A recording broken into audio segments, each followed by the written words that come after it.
I think the only way to really test it is to just, go live.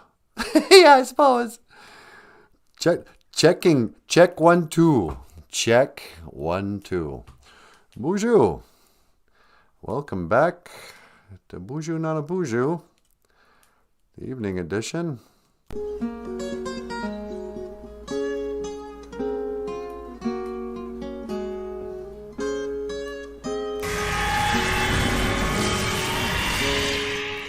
Boozhoo, and welcome back to Boozhoo Nanaboozhoo, the podcast about Ojibwe language and culture. I am Anamosh, dog. Anamosh Indigenous cause. Not Anamosh is my name, and that is my name. And I'm here to announce a show, I guess, but before we get that far, hey boss, can you give me a check 1 2? I'm in the booth. Yeah, sure. Check 1 2. Check 1 2. All right, that sounds pretty good. Can you hear me all right? Yeah, I can hear you fine. All right. And Natasha, can you give me a check 1 2, please, dear? Check 1 2, please, dear. No. Yeah, okay. One more time, sweetheart. One more time, sweetheart. No. All right. All right, I think you guys are good to go. I announced the show already, so just whenever you're ready. Okay, hey, Boozhoo, and welcome back to Boozhoo Nanaboozhoo, the live stream podcast where we can see the comments. Boozhoo, Jessica Waboos. Is Jessica here? Is Jessica here? Yeah, she sure is. Well, tell her I said hello. Natasha says hello. And can we give her a gold star? You got it. And then we also have Always Learning. Boozhoo Always Learning. Let's give Always Learning the silver star. Big old silver star for Always Learning, Boozhoo. And Kaya Thunder. Hello, love. Can we get a bronze star for Kaya Thunder? The little worm in the wall in Labyrinth. Hello. Did you just say hello? Well, I said hello, but that's close enough. You're quoting Labyrinth. I sure am. Bronze star for Kaya Thunder. Boozhoo, Kaya. All right, we're all together again. I wanted to come on tonight because it's a beautiful night. But mostly we did a show this morning and I couldn't read the comments. And I was like, well, you know what? We should really check the equipment before we go on tomorrow morning. We don't want to, look foolish. But then you're like, well, how do you check it? You got to go on live. So here we are. Ladies and gentlemen, Natasha. Boozhoo! And in this corner, rockstar cartoonist, Michael Lyons. Hey, everyone. Welcome to the show. How you doing, brother? Oh, I'm doing great. Woke up, hey, la-di-da-di. So tonight, our big word of the day, what did we decide? Oh, that's from this morning. No, that's from this morning too, sweetie. Didn't I update this? Yeah, I did. Mino Onagoshin. Mino Onagoshin, sweetheart. Mino Onagoshin. Good evening. The Boozhoo crew is familiar with Mino Gigajeb. A lot of people show up in the morning with their coffee and they're like, hey, Mino Gigajeb, good morning. Just tuned in here to see if Nanaboozhoo is going to talk about conspiracy theories. Or maybe he's going to talk about, Alec Baldwin. I need to know, what is the latest in celebrity gossip? But then, don't burp. What? Oh, man. Here's some important news. What's that? That ginger lemon tea with probiotics? Yeah, that really works. I know, huh? It's a probiotic. Usually I sit on my throne first thing in the morning. And I don't know, I'm very regular, but tonight I had that cup of tea and it was like spring cleaning. That's gross. I know. That's what they want to know. How you doing? So, probiotics. If you want to go poo in the evenings. And then we got Mino Giga Jeb. Good morning. Hey, sweetie. Yeah? You want to take a call? Already? Sure. I'll take a call. On what line? On line 2. Okay, hey. Welcome to Boozhoo Nanaboozhoo, caller. You're on the air. Mino Onagoshin Nanaboozhoo. Well, hello, Count. Sweetie, it's the Count from Sesame Street. Well, hi, Count. Hello, Natasha. Mino Onagoshin. Good evening. That's right. The vampires love to say good evening. Don't you, Count? Yes, I love to count, but I also love to be out in the evening. It is a good evening to, bite people on the neck, I guess. Mino Onagoshin. Yep. So you're going to go out tonight and, rain your unholy, whatever you call that. Yes, I'm thinking about going out and, turning some people into vampires. That's if I can't find anything to watch on Netflix. Netflix? Yes, sometimes I go out and I turn people into unholy vampires of the night. But sometimes I just stay in the crib and Netflix and chill. Is that what the kids say? Netflix and chill. Yeah, I guess some people say that. I don't know. Netflix and have you ever Netflixed and chilled, sweetie? No, we just got Netflix like this week. That's right. No, I have never seen a Netflix show, but I'm planning to. We got the big TV now, so who knows? So what can I do for you today, sir? Well, I just wanted to call in and say, Mino Onagoshin.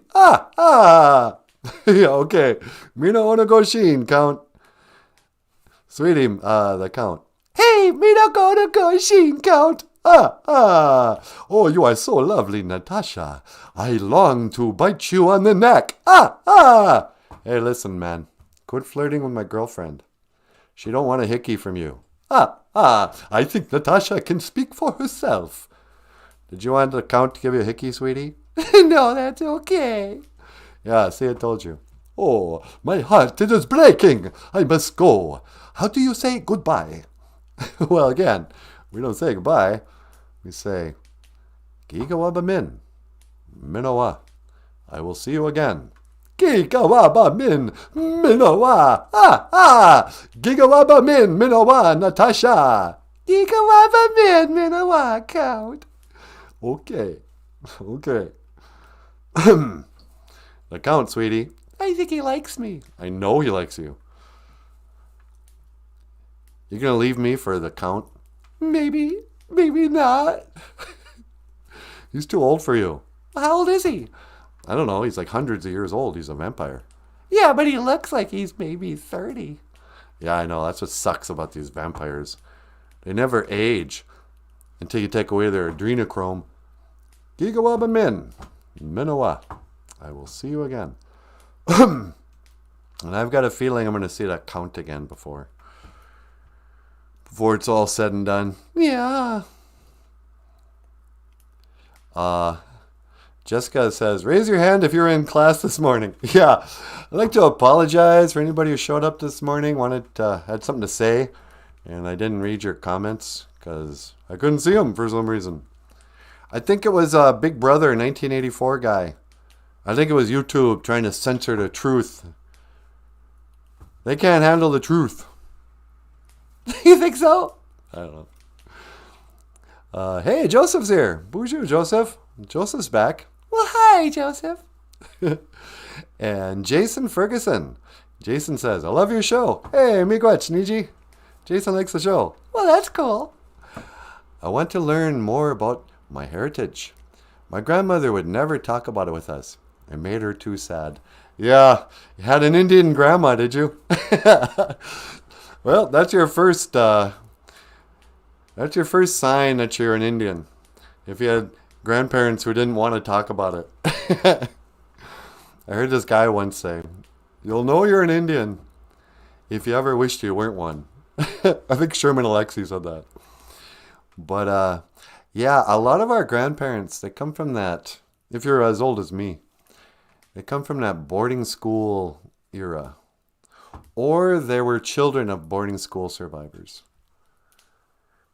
There's a couple of generations there where to be Native American, they were brainwashed into feeling shame for it, or they were traumatized in boarding school, or they were traumatized in tribal schools and just reservation life.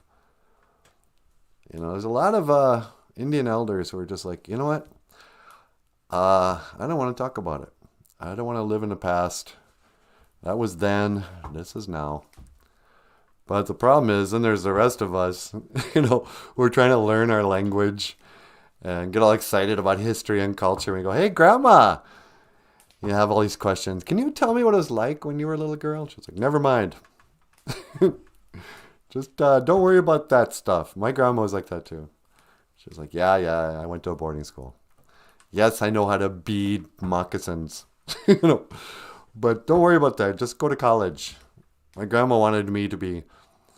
A lot of Indian grandmas will be the worst at supporting, colonization. Yeah. People forget, like non-Indian people, when they think, oh, yeah, we know the Native Americans have such a rich cultural history. They're so connected to their elders. Honor the elders, We get a lot of mileage, a lot of goodwill from the stereotype of, oh, Indian people, they honor their elders, right? But what a lot of non-Indian people don't realize is that, my grandparents, they were boarding school survivors. My grandmother was a boarding school graduate. And as a result, if you can make it through boarding school, college is a piece of cake. So my grandmother went on to college, became a teacher. And like 99% of the graduates in boarding school, my grandmother was a Bible-believing evangelical Christian. Born again, whatever. So, I know like my college friends are like, oh yeah, you were really close with your grandma? It's like, I still am. I mean, she's gone on now. But I always got the impression they thought my grandma was like walking around with a blanket, sipping tea and speaking to me in Ojibwe about the traditional ways. It's like, no. Indian grandmas sometimes are the most bought into the system. They're like, yeah, no, never mind traditional ways. I didn't spend 12 years in boarding school so you can just go back to speaking Ojibwe and dancing powwow. No, I want you to go to college. Come on, be a college professor. Be a high school teacher. Be anything. Our Indian grandmas are sometimes, I want you to be respectable. You gotta. And then there's this thing I learned in my 30s as I was dealing with identity and learning my culture and stuff. A lot of Indian people carry around internalized oppression. That's what the college people call it. Internalized oppression. I love it. Yeah. You oppress yourself. So a lot of kids of boarding school, what do we call us? Descendants of boarding school survivors. When boarding school kids grew up, they never make movies about what those boarding school kids were like in their middle age. Like every movie, Where the Spirit Lives, or that one miniseries, I forget what it's called. They always show the lovable Indian kids being hauled off to boarding school back in the day, getting their braids cut off, big old tears welling up. It's really sad. But they don't show what like harsh, boarding school kids were so institutionalized that when they became parents, they did a lot of like harsh, life is tough, so I'm hard on you because life is hard. You know, big boys don't cry. Get up. You know, boarding school survivors, they kind of reinvented parenting. They didn't know what it was like to be raised the Indian way, you know, because they weren't raised by their families. They were raised in boarding schools. So when they finally had kids, they raised them like they saw in boarding school. So like to this day, my dad, you know, he makes his bed first thing in the morning because his parents were boarding school people. And his dad was a military guy, you know. There's a lot of pressure for order and be clean, get up early, you know, do your chores. We weren't just roaming around in the woods. Jason says, it's horrible to have to grow up like that. So many questions. Yeah, it's a journey, you know. Thing is, everybody is kind of in the same boat, trying to learn. Like it just occurred to me too, like even non-Indian people, they don't know anything about their culture and history. America is made up of, you know, like every Norwegian person has a story about, oh yeah, my grandparents spoke Norwegian, but they never discussed it. They were like, no, just be American. You know, there's a lot of white people, their names, they go, oh, my name's Schmidt, but we were actually Dow Schmitz. We changed it, you know, for some reason to fit into America. And then we quit. Nobody wanted to act, didn't want them to know we were from Poland or wherever. You know, that's the weird thing, you know. Indians and non-Indians, we have so much in common. But I think our education, our history, and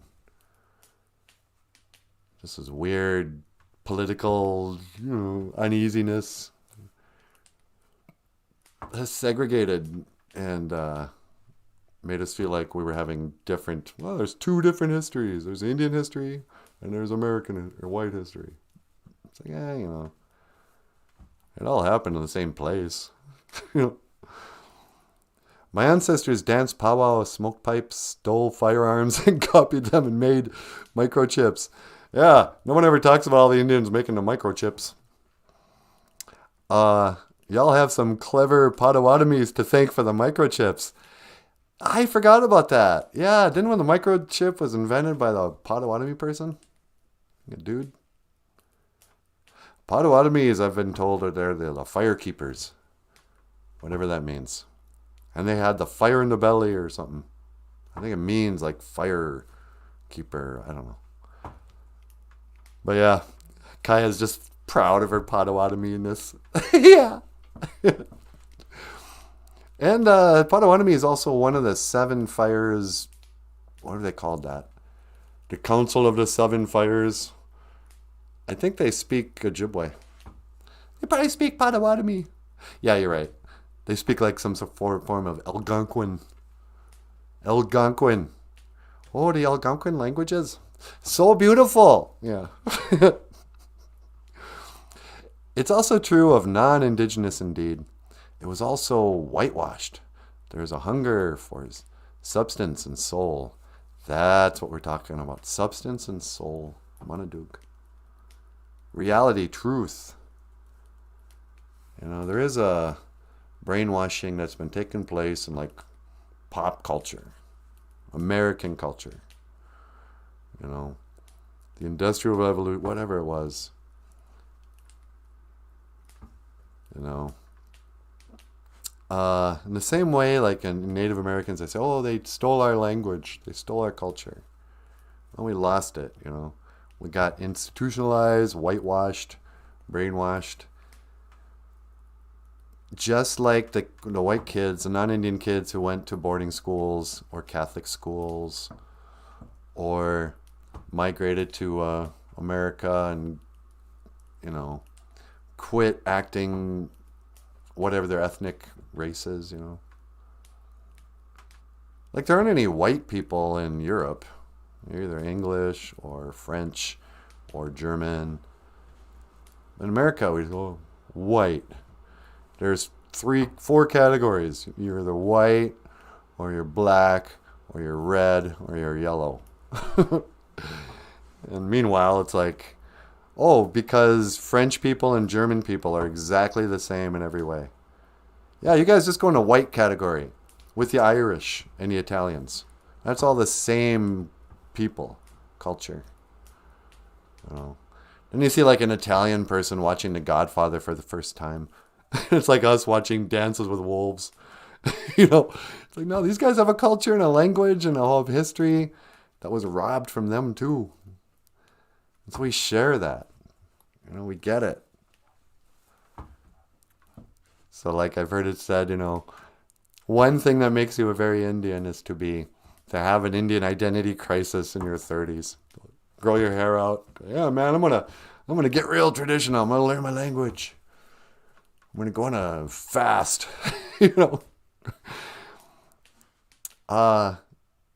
It's not like Italian people are walking around Minnesota going, oh no, I feel fine.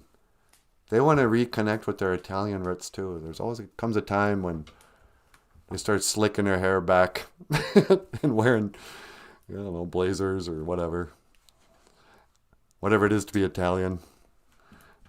Speaking with an accent. Hey, what's the matter for you? Gesturing like that guy on the Sopranos. Polly?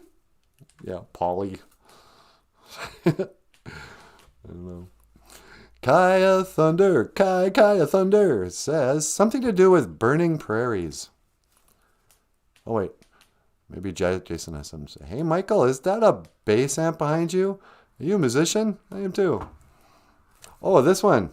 Yeah, Heartkey is a bass amp. Michael used to play bass, but he plays guitar, and yeah, we all are. We're all musicians here. Michael used to be in a band called Ishi, and it was spelled the Ojibwe way, Ishii. Ishi. And they recorded an album of about, 8 songs, 10 songs, something like that. And then broke up. Never did make it too far. But yeah. So you like to rock and roll as well? Or are you one of those country posers? Oh, I play the country music. Yeah, no thanks, man. There's only one way to rock.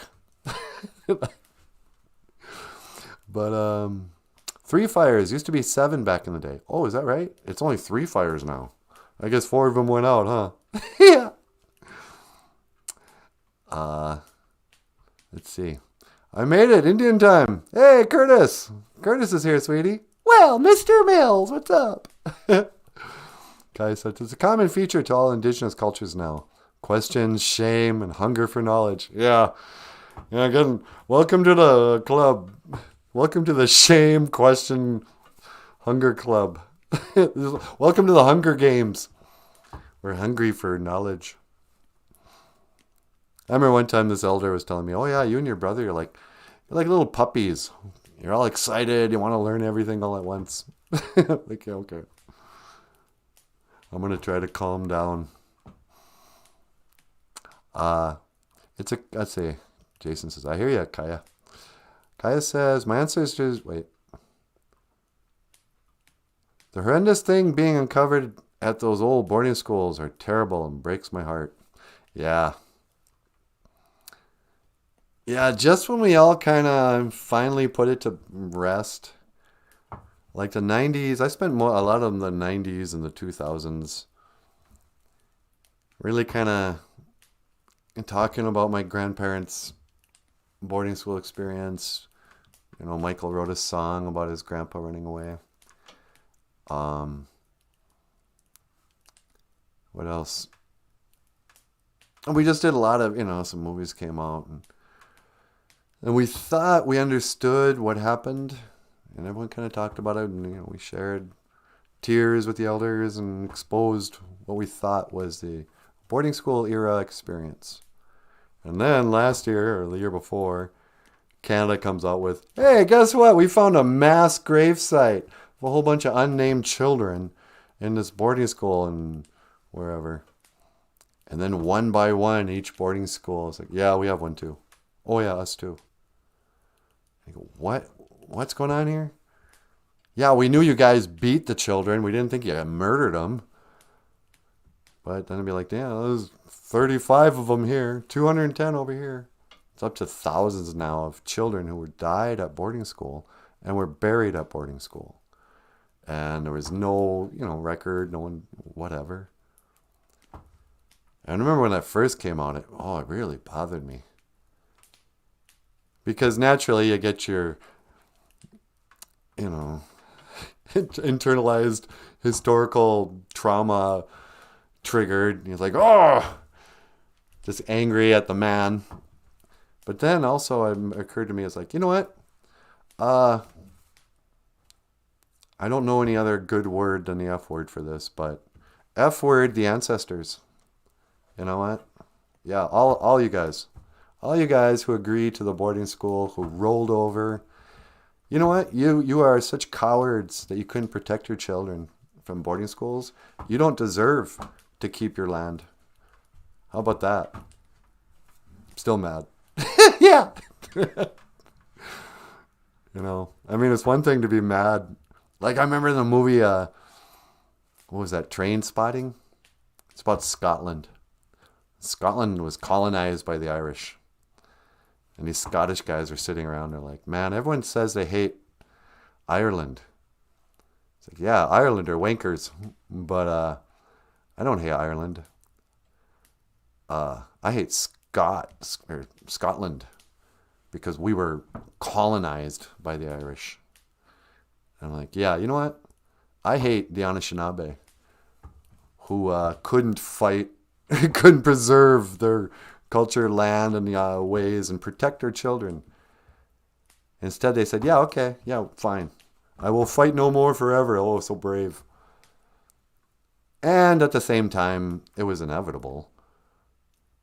I mean, I'm not against co-opting European culture as far as guns and jackets go, and silver and swords and everything.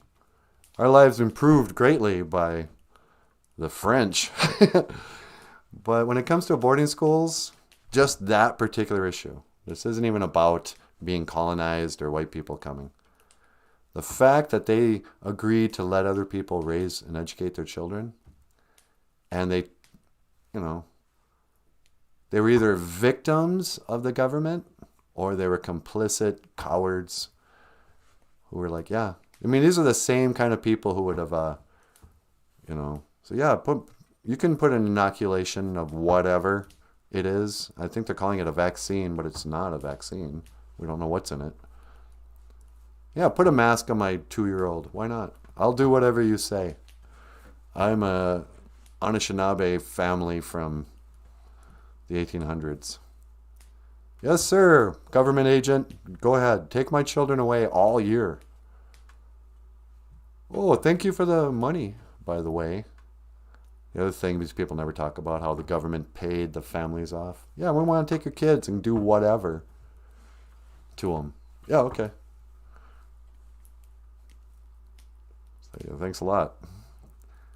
And it was weird, so that goes back to like why their grandparents don't want to talk about it sometimes. Sometimes it's as simple as your grandparents didn't want to talk about their grandparents. My grandpa never said one word about his grandpa. I never knew anything about my grandpa's grandpa. I mean, I knew his name. But it wasn't like he talked about what a great man he was. Even his dad he never talked about.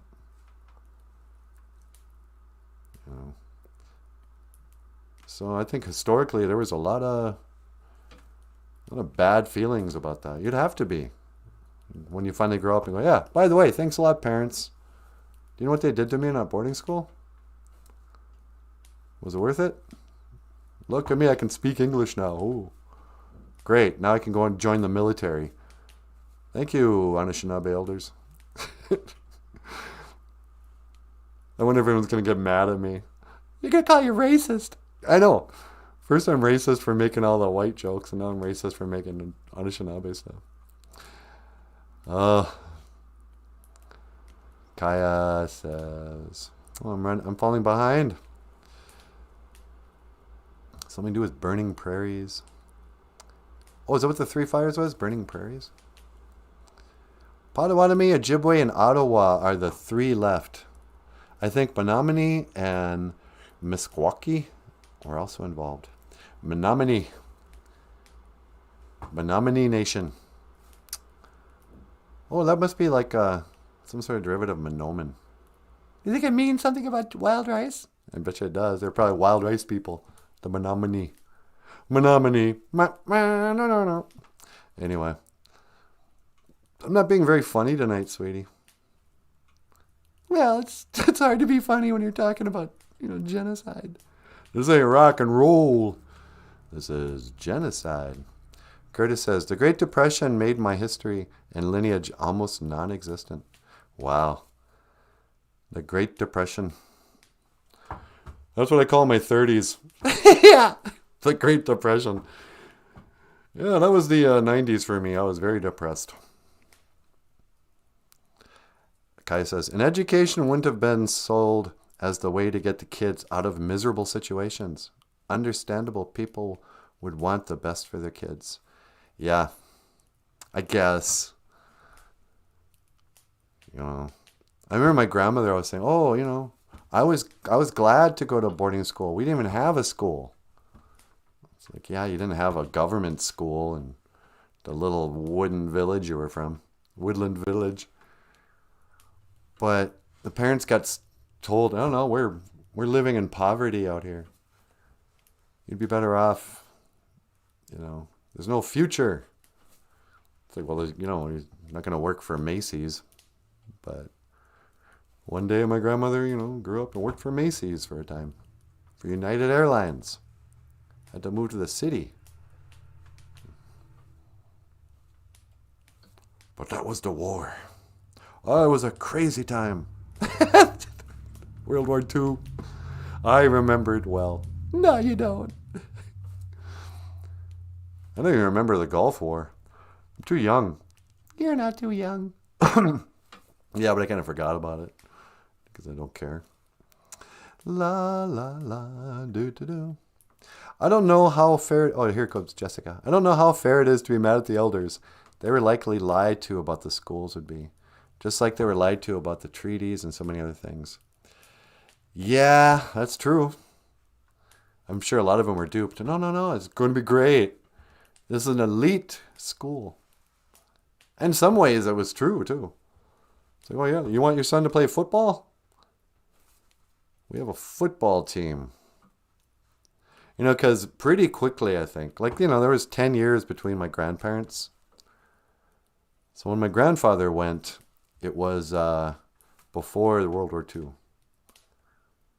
When my grandmother went, it was still before World War II. But I got the impression that it was much more like a military school when my grandpa went. And then 10 years later, it had turned into kind of like a college Catholic school. And they also had like trades and stuff. Where I could see people could say, yeah, you should bring your kid to our school. It's a college called Carlisle. And said, many successful graduates from Indian country. And we have a football team that they become pro. That's what people forget too. Carlisle Indian School. They had a world-class football program. Graduates of Carlisle went on to play professional football at Washington, that's why they called them the Redskins. Yeah, huh? Yeah, everyone's like, oh, a bunch of racists. It's like, yeah. And a bunch of Indians. The first team was made up of a lot of Carlisle Indian boarding school graduates. These kids were tough and, had a good Phi Ed program. It wasn't just... boarding schools weren't really Auschwitz. It was more like sending your kid to a Catholic school and military school. So if you can make it, you did pretty well in life. At least my grandma did. And my grandpa did too, I guess. Anyway. Should I talk about something else, sweetie? Why don't you read one more thing? Curtis goes, Menominee. Doo-doo-dee-doo-doo. Curtis remembers Sesame Street. Yeah. Kaya says, if there is no future, how can there be sin? We are the flowers in your dustbin. Oh, wow. That's deep, Kaya. Jessica says, yeah, there was apparently some point in the history of boarding schools where they got better and upheld traditional values in a respectful way. And then went right back to being awful again. Yeah. You know, some of that is just the nature of an institution. You know, it's like, oh, marriage is the most sacred institution. You know, if you care about institutions. Hi, everyone. Yeah. So, anyway, any other calls? We got somebody on hold. Oh, we do? Yeah, do you want to take a call? Sure. Line 2? Yep, line 2. Hello, caller. Welcome to Boozhoo Nanaboozhoo. You're on the air. Oh, yes, hello there, Nanaboozhoo. How are you, my dear sir? Well, hey, Prince Harry. Sweetie, it's Prince Harry. Is it Prince Harry or Prince Henry? Is your name Henry or Harry? My name is Prince Harry. Yes, Prince Harry, indeed. Prince Harry, indeed. Oh, okay. That's the Prince Harry who's married to Meghan Merkel? Yeah. I think it's Harry Merkel. Okay. What can I do for you, Mr. Merkel? Actually, I'm Harry, Prince of Sussex. Royal heir to the throne of England, then. That's your name? I don't remember my name. Just call me Harry. Hi, Harry. What can I do for you? Well, I was watching your show, and it's very interesting. Your take on the boarding school era and its effect on the Anishinaabe. Am I saying that right? Yeah, Anishinaabe. On the Anishinaabe culture. You know, here in England, we had our own boarding schools. I myself attended a boarding school. Yeah, that's right. You went to a boarding school. Did they cut off your braids and make you wear a uniform, tell you couldn't speak your own language, and beat you if you prayed in the same way your grandparents did? No, I'm afraid not. Then I think it was a little different. But yeah, boarding school. Not easy, huh? Did you get homesick? Well, I would occasionally get homesick for me mum, but then I would remember that she was quite dead. Oh, that's right. Your mom was Princess Di. Yes, Princess Diana. She was run off the road when I was just a lad. So I didn't have a mum. And then once my mum had died, I had to go off to boarding school. And, I wept like a baby. You wept like a baby. Well, I'm really sorry to hear that. It must be tough to lose your mom when you're a little kid, huh? Yes. But, fortunately, after my years in boarding school, I learned to suppress my feelings, if you will. And now I have no emotions whatsoever. You don't have any emotions? Well, I get a bit amused or bemused, I suppose, but no, we are English. We try not to have any emotions. Wow. Not even like love for your wife and children? Well, I'm quite fond of my wife, I suppose. I mean, she's a dreadful bore, as you know.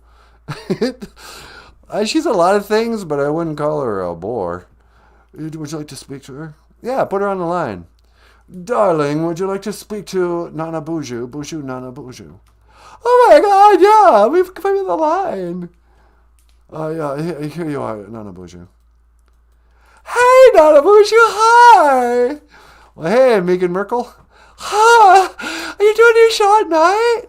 Yeah, I was testing out the chat. This morning we didn't have a chat, so I wanted to make sure we could get on. But I was just talking to your old man. He called in. He went to boarding school, huh? Yeah, he went to a boarding school in England when he was just a little girl. You mean a little boy? Oh, yeah, when he was a little boy. I think, wait, are you saying my husband's transgendered? No. Oh, good. That's a relief. Yeah. So how you been? Oh, I'm good. I'm great. I just take care of my babies. Yeah, you got those two little ones. How they doing? Oh, they're great. Hey, did you teach an Ojibwe word of the day? Yeah, we did. I think it was good evening. Oh, can I learn it? Sure. Here, wait. Let's see. Here we go. Mino Onagoshin. Good evening. Mino Onagoshin. Good evening. Oh, it's crazy. What's that other one? That's Mino Gigajebe. Good morning. Mino Gigajebe. Good morning. Mino Onagoshin. Good evening. I can't believe it. Yeah. It's a rich, beautiful language, huh? Yeah, I speak English. Yeah, I know. We both do. Yeah. Okay, I gotta go. How do you say goodbye? Well, we don't say goodbye. We say Gigawabamin, Minoa. Gigawabamin, Minoa. I will see you again. Okay, Gigawabamin, Minoa, Megan. Okay. Megan Merkel. Yeah, Megan Merkel. She's a bit kooky. I'll say. Do you want to get up here? Yeah, sure. You guys like to talk to Natasha a little bit? Hey, here's a song I wanted to play for the folks. This is for anybody who's from Leech Lake. Gaz Agasqua Jamaicag. The Lake of the Leeches. Where we're filming this is about, how far is Leech Lake from here? It's a good 35-minute drive. That's how Minnesotans talk about distance. Oh, it's about 25 minutes. It's all by time. Yeah, it takes about to get to Leech Lake from Bemidji. Got to drive down through LaPorte and into Walker, Cass Lake. You don't have to go to LaPorte to get to Cass Lake and take the interstate. But then, it's probably 25, 30 minutes to Leech Lake. The grossest lake in Minnesota. I mean, it's not gross, but why the just grossest name? You think it's worse than Squaw Lake? Yeah, Squaw Lake. Okay, here's my last little bit of Indian Ojibwe language, history, and culture lesson for the day. We have a lake up here called Squaw Lake. And when I was a little guy, they told me, don't say that word, squaw. You know what that means? And I'm like, yeah, it means a woman. I'm like, no, it doesn't. Squaw is a French word for, a lady's vajayjay. You go, what? Because, yeah, man, squaw. That's the most offensive thing you can call a woman. Never say that word. My auntie's telling me this. And so I'm like, okay. But then I grew up and, we always had not only a lake called Squaw Lake, we had a town called Squaw Lake, Granny. And it's not around here. It's a good 45, 50, 65-minute drive. Wherever. I don't even know where Squaw Lake is. Long ways away. And, it's that probiotic in that tea. It's giving me the burps. I asked Benny once ago, what is up with Squaw Lake? Why did they name that lake Squaw Lake? I've heard some gross jokes. And then, why would they name the town with a swear word? And Benny laughed. He goes, no, that's not what squaw means. That's short for Misquaw. Red. That's Red Lake. Misquaw Gamiwi. And I went, what? No, Red Lake's up north. Goes, yeah, there's lots of red lakes around here. Every other lake is called Red Lake because of the red cedars. Cass Lake is called the Lake of the Red Cedars. Gamisqua Wakogag. Because there's a land of 10,000 lakes. They didn't name them. There's not different names for every lake. The Indians up here said, yeah, meet me over at the Red Lake. The lake where the red cedars are. So come over here by the Green Lake. Oh, really? I'm here at the Cloudy Lake. That's what Winnebagoshish. It's like a cloudy, when it's like muddy or whatever. It's got a sandbar. Oh, and a little trivia. Michael's family, his dad or his grandpa, and his grandpa's brothers and his dad, grandpa's grandpa, whatever, they named all the sandbars on Lake Winnie. Is that right? Yep. So if you ever see a map with all the different spots, fishing spots and everything in Lake Winnie, those are all named by the Lyons family. Back in the days of Lyons Landing. If I had more time, I'd tell that story, but it's not that good of a story. Anyway, so Leech Lake, and here's a song we recorded. That'll teach you how to say Leech Lake in Ojibwe. Miigwech biz and Dawiag.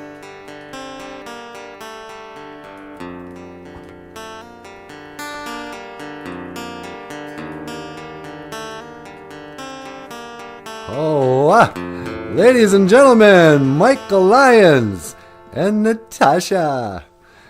And what's this next song called? This is Gazagasqua, Jamaica, Leech Lake. Gazagasqua, Jamaica, Leech Lake. So I rode. Take two.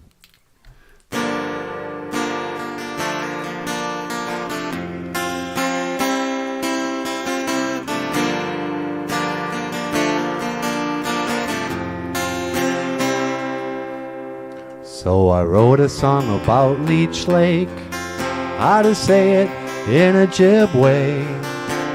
Gazagasqua, Jamaica, Gazagasqua, Jamaica. It's fun when you sing it. Now Natasha's gonna bring it. Gazagasqua, Jamaica, Gazagasqua, Jamaica, Gazagasqua, Jamaica,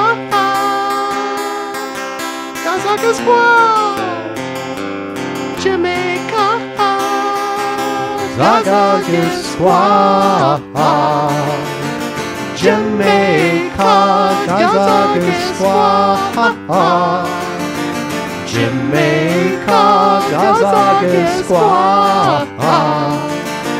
Jamaica, Gazagasqua.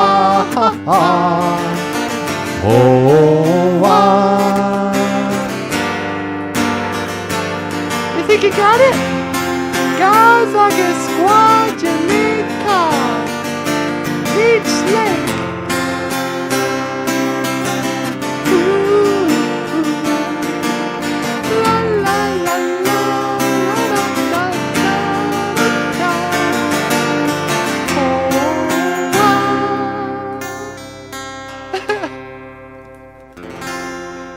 Ladies and gentlemen, Michael Lyons on the guitar. And you have been watching Boozhoo Nanaboozhoo, the podcast about Ojibwe language and culture. I am Natasha. This is Nanaboozhoo. Okay, this is the rock star cartoonist Michael Lyons. Hey, and Mino Gigashape. Good morning. Although it's not morning. Mino Onagoshin. Good evening. Mino Onagoshin. Good evening.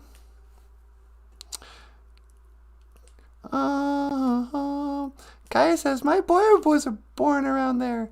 Around Squaw Lake? I think they call it S Lake now. They're just so dumb. It's because nobody knows the language.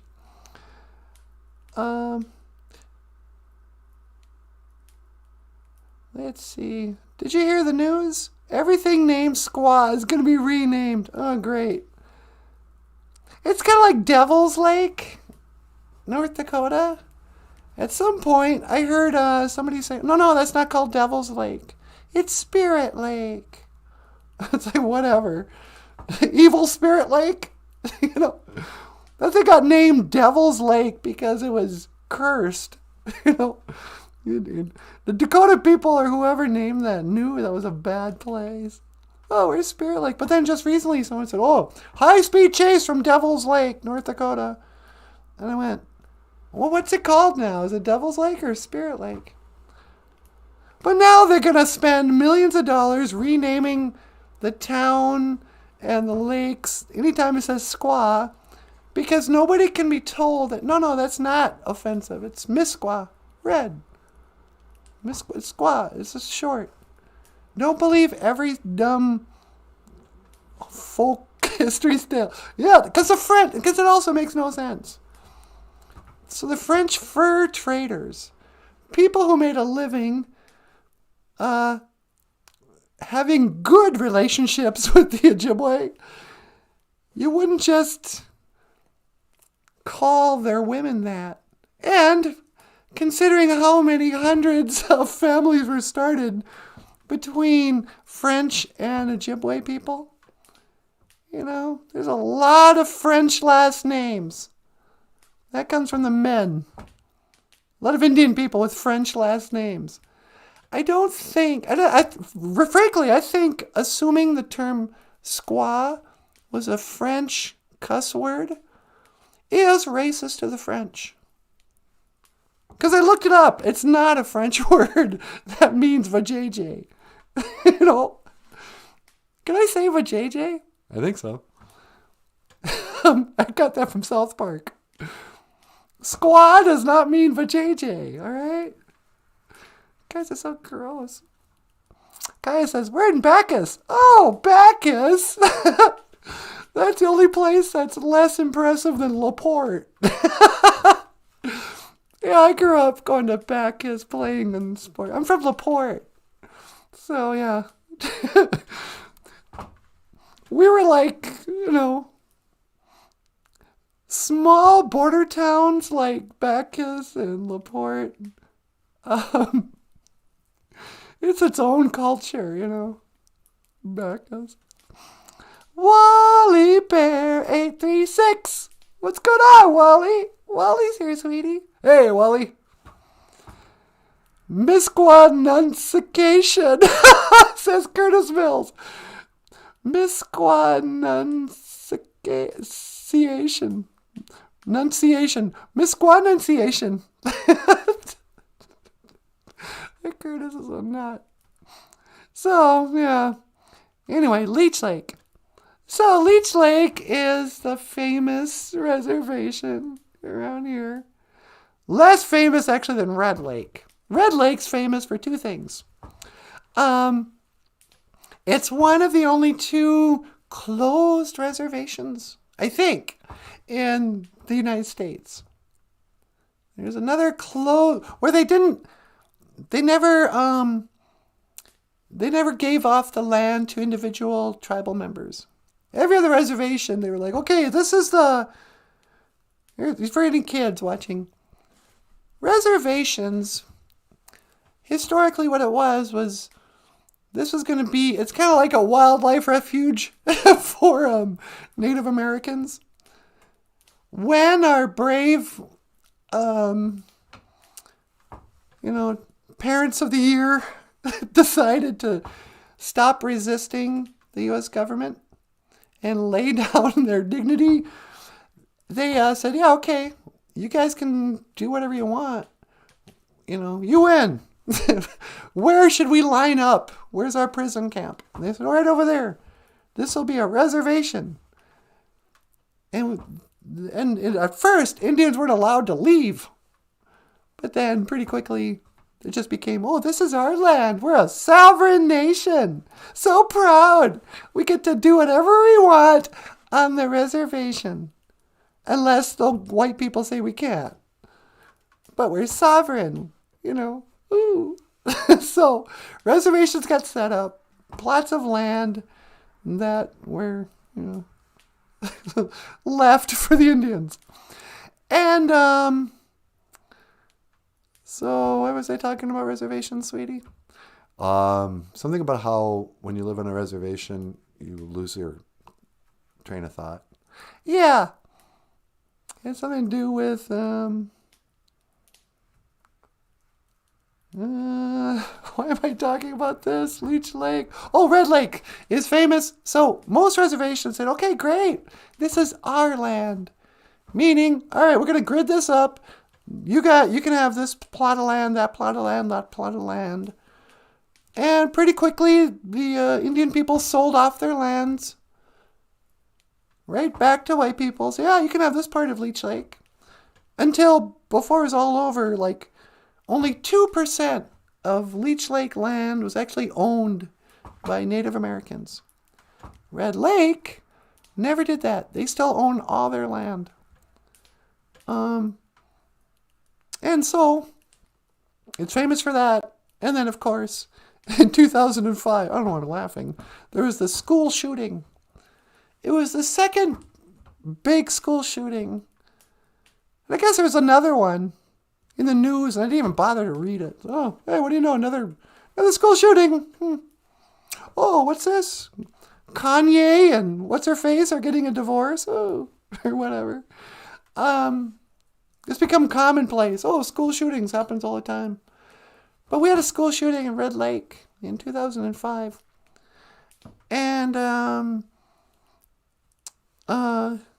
so it was national news for about a week before everyone forgot about us.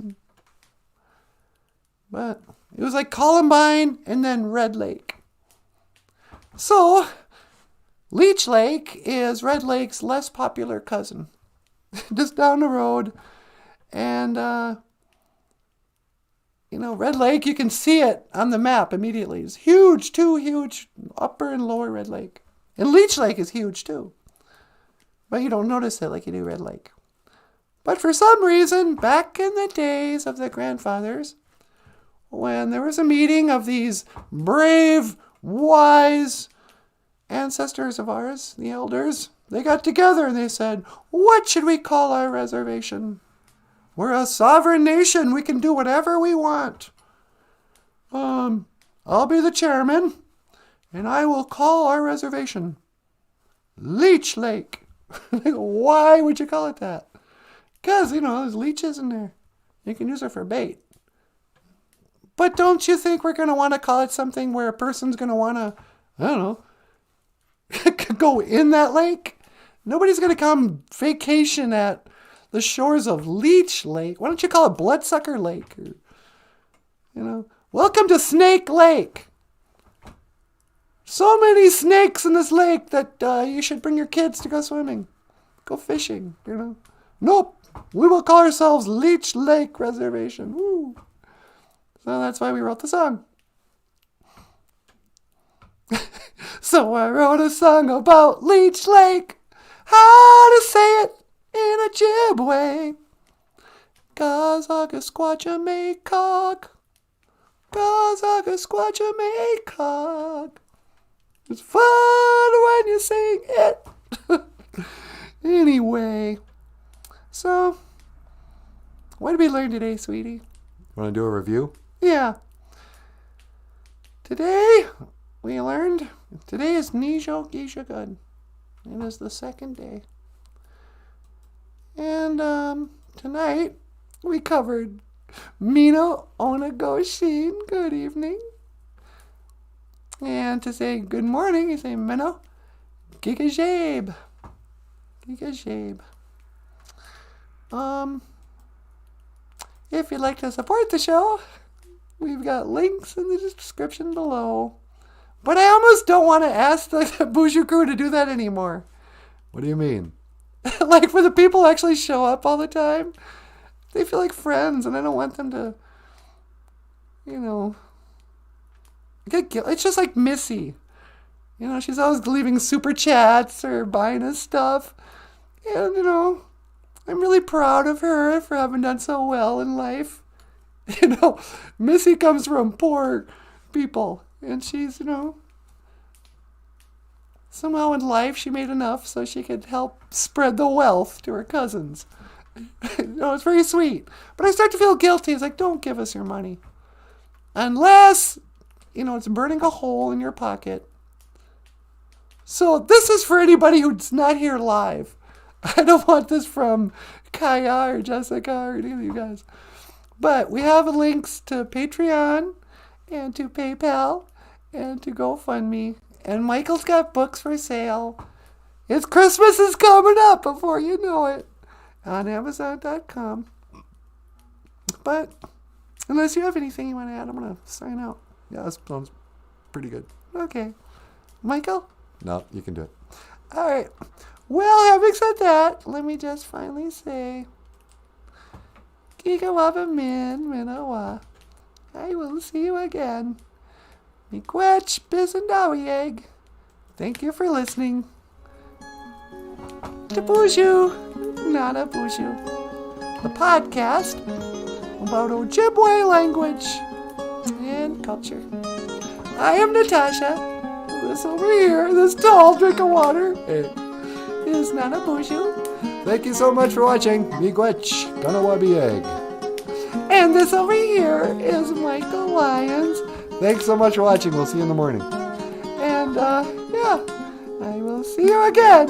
Gigawawa Min Minawa. Sweetie? 1 to teleport. One to teleport. Make it so. All right, hang on. See you tomorrow.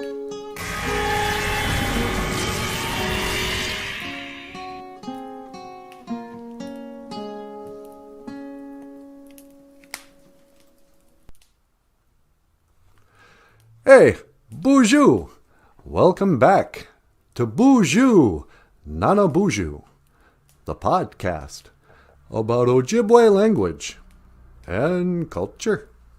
I am Nanaboozhoo, and today on the show, we got a couple of really good songs for you. Michael Lyons and Natasha are going to sing a song. What's this one called? I think we're calling it Gimmick Wayne Day Nana. Oh, yeah. Gimmick Wayne Day Nana. Do you remember? And what's the other song called? And then we're doing a song about Leech Lake. And then Gazaga Squad Jamaica. Leech Lake. You know, I was reading up on Leech Lake. And did you know that Leech Lake was the third largest lake in Minnesota? No, I guess I didn't. Yeah. I suppose Red Lake's the biggest one, huh? I don't know. All right. Well, take it away, you guys.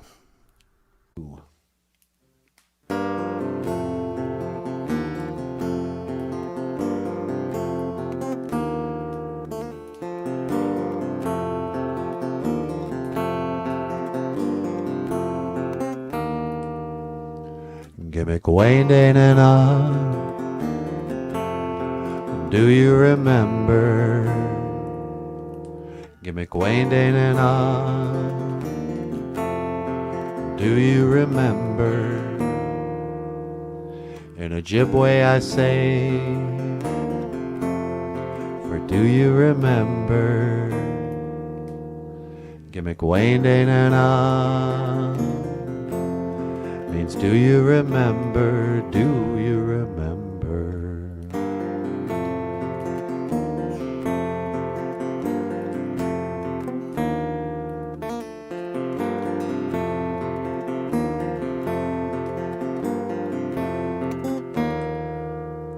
I remember one day,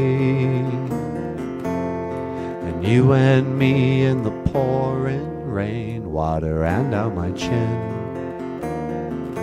So you pulled me close and you drank it in, but I remember your ways, and you and me in a sad embrace, and I remember a place where you pulled me close and you kissed my face. Will I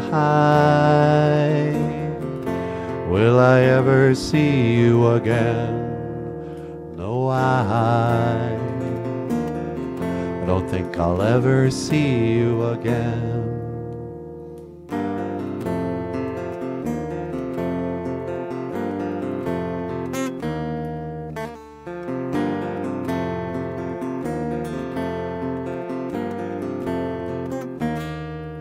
And I remember one night